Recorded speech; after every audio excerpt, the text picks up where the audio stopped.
E aí, meus amigos, como vocês estão? É o seguinte, em primeiro lugar, eu gostaria de deixar aqui um esclarecimento, né? Já que na quinta-feira eu acabei não postando vídeo, e isso aconteceu porque eu tive uma semana muito complicada, muito atarefada, tá? E eu acabei não podendo. Em geral, eu deixo algum esclarecimento no Instagram, em algum outro lugar, e acabou postando esse vídeo no dia seguinte, na sexta-feira, mas acabou também não dando.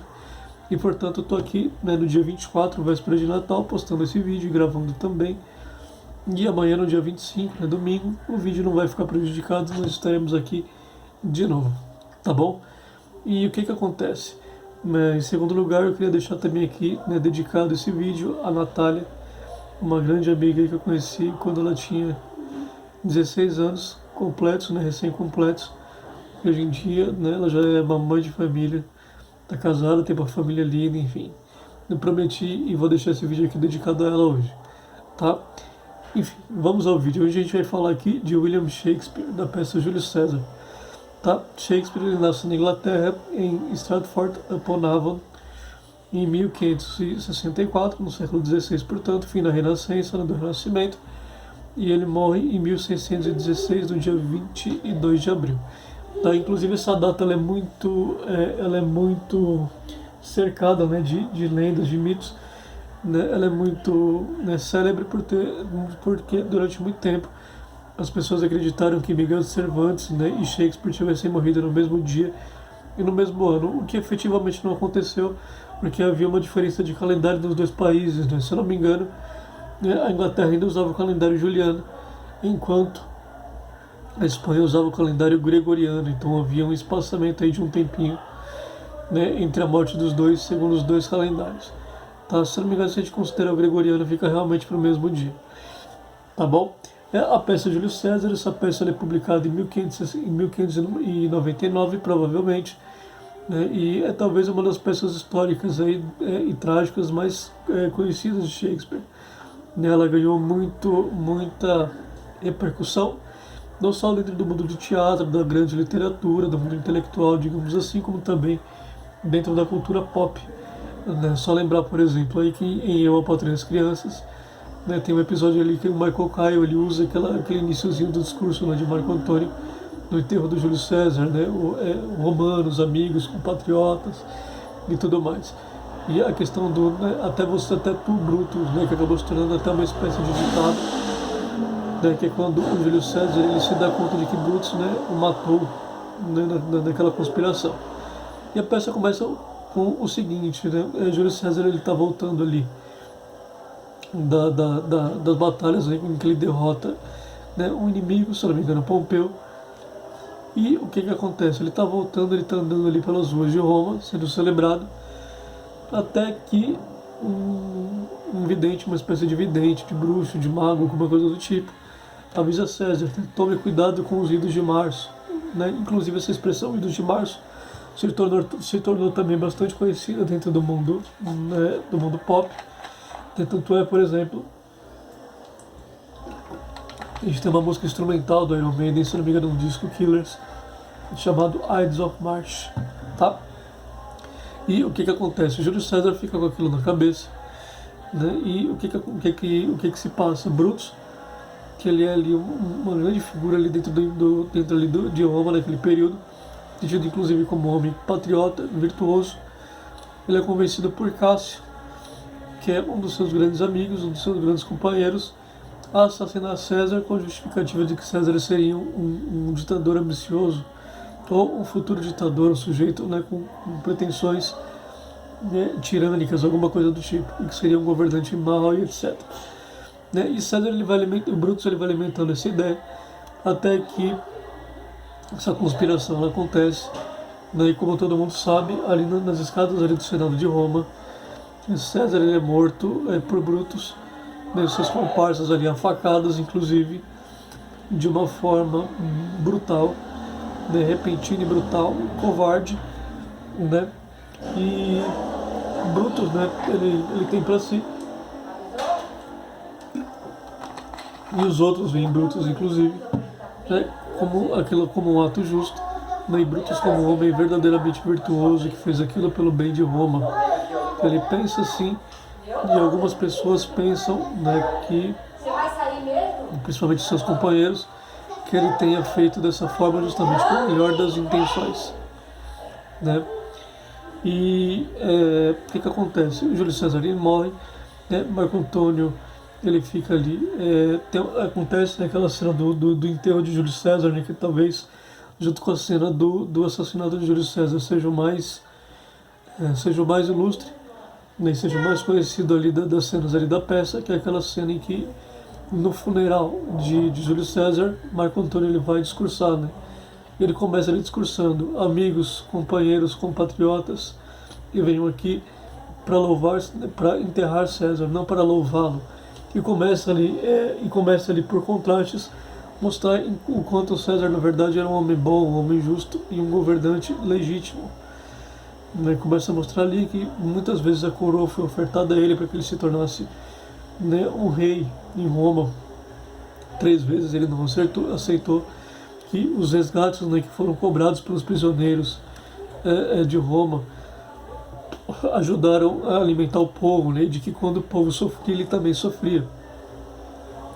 E de que no fim das contas ele era um governante bom, justo, realmente bom e justo, né, virtuoso. Isso se segue, né, e daí em diante Roma acaba entrando numa crise, né, numa crise de substituição de governo. Né, Brutus ele acaba entrando em conflito com Marco Antônio, até que, né, esses conflitos eles acabam chegando num nível tão extraordinário que eles acabam se enfrentando. Enfim, Marco Antônio vence e Roma continua ali. Né? Marco Antônio, em primeiro lugar, ele precisa fugir de Roma, né, por conta da perseguição que se seguiu depois. E depois eles acabam se enfrentando ali. E a situação de Brutus, né, se não me engano, ele morre no final. E acaba sendo, né, uma situação absolutamente lamentável, uma conspiração terrível, né, que se concretizou da forma mais brutal possível com o assassinato de César, daquela forma tão inesperada e tão sanguinária até, né? E essa peça aqui, né, é uma peça muito maravilhosamente bem escrita. Enfim, é Shakespeare, não é difícil não ser maravilhosamente bem escrito. A edição que eu li foi essa edição aqui. Não, isso aqui não é a peça, né, obviamente. Isso daqui são os Dois Cavaleiros de Verona e Trabalho de Amor Perdidos. Mas eu li nessa ediçãozinha aqui da Melhoramentos, nessa série aqui da Melhoramentos, na tradução aqui do Carlos Alberto Nunes, tá?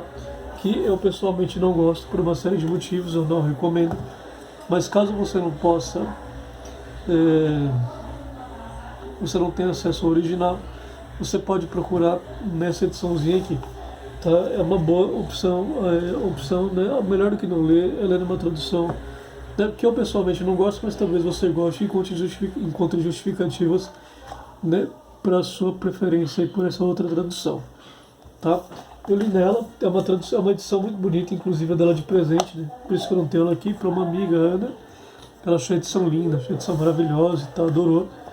E é por isso que eu não tenho ela aqui. E essa daqui também foi de presente para uma outra pessoa, junto com mais outros 2 livros aqui de Shakespeare, dessa edição da Melhoramentos.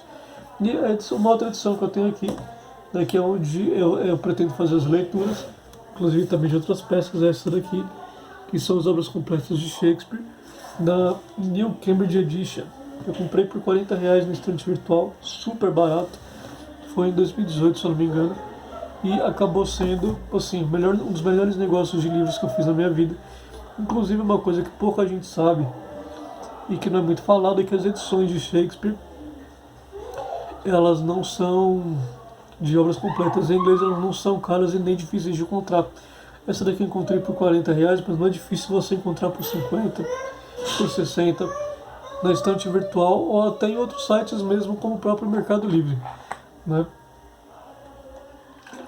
Então, assim, se você tem algum conhecimento de inglês, você deseja conhecer Shakespeare no original, ler, assim, a obra na sua melhor, digamos assim, no seu melhor formato, né, na língua original, como Shakespeare escreveu, como ele intencionou que aquilo soasse, como, né, dentro ali da musicalidade, das figuras de linguagem que Shakespeare utilizava, né, da forma como ele manejava a língua. Era um escritor absolutamente excepcional, tanto de peças de teatro quanto de poemas, né? Ele tem, se não me engano, 154 poemas que são publicados e aquilo é absolutamente maravilhoso. Tá, então se você quiser ter essa experiência do original, que evidentemente é muito superior a qualquer experiência de tradução, vale a pena você correr atrás aqui de qualquer edição das obras completas de Shakespeare. Edições antigas mesmo, essa daqui do tempo da Segunda Guerra Mundial, é de 1942, é uma preciosidade. E você vai conseguir ter assim, acesso talvez ao que de melhor se produziu no teatro em todos os tempos, né, muito provavelmente.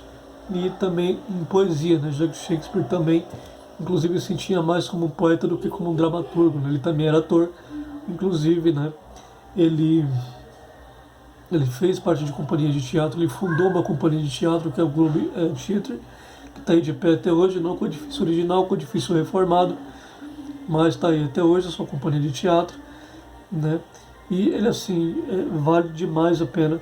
Não só essa peça aqui, obviamente, que é uma das peças aqui do ciclo histórico, né, das peças históricas dele, junto com Henrique VIII, enfim, Antônio e Cleópatra e outras, né, Ricardo III.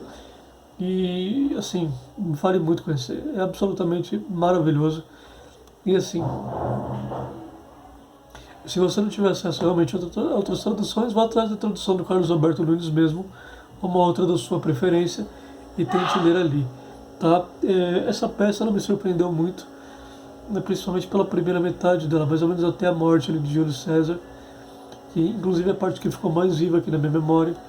Né? Inclusive aquele discurso, né, que você tem uma série de filmes aí que retratam esse discurso, como por exemplo tem o discurso do Marlon Brando, né, no filme Júlio César, que é de 1949, se eu não me engano, e o Carlton Heston também tem um filme nos anos 70 de Júlio César em que ele faz esse discurso também, né, em que ele interpreta Marco Antônio. Inclusive me parece muito mais verossímil do que o Marlon Brando, já que naquele período ali, né, o Carlton Heston, que também interpretou o Ben-Hur em 59, já era um homem muito mais velho e, né, era uma figura muito mais condizente com a figura de um homem de meia idade, ali, maduro e sábio, do que o Marlon Brando ali com 20 e poucos anos de idade, com 24, 25 anos de idade. E assim, pessoal, quem quiser ler, vá atrás, tá? É absolutamente maravilhoso. Né? Enquanto peça é incrível, se você puder assistir uma encenação também, procure alguma encenação, ou ao vivo, né, no teatro mesmo, então no YouTube. Tá? Se você quiser assistir aos filmes também, fica à vontade, vale muito a pena.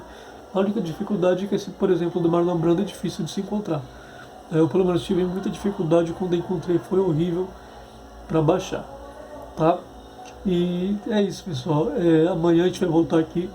Eu não vou contar o que eu vou deixar aqui amanhã, porque é uma surpresa. E é uma exceção dentro dos livros que eu vou colocar aqui dentro do canal. Mas acho que vocês vão gostar e é algo especial para o Natal. Tá?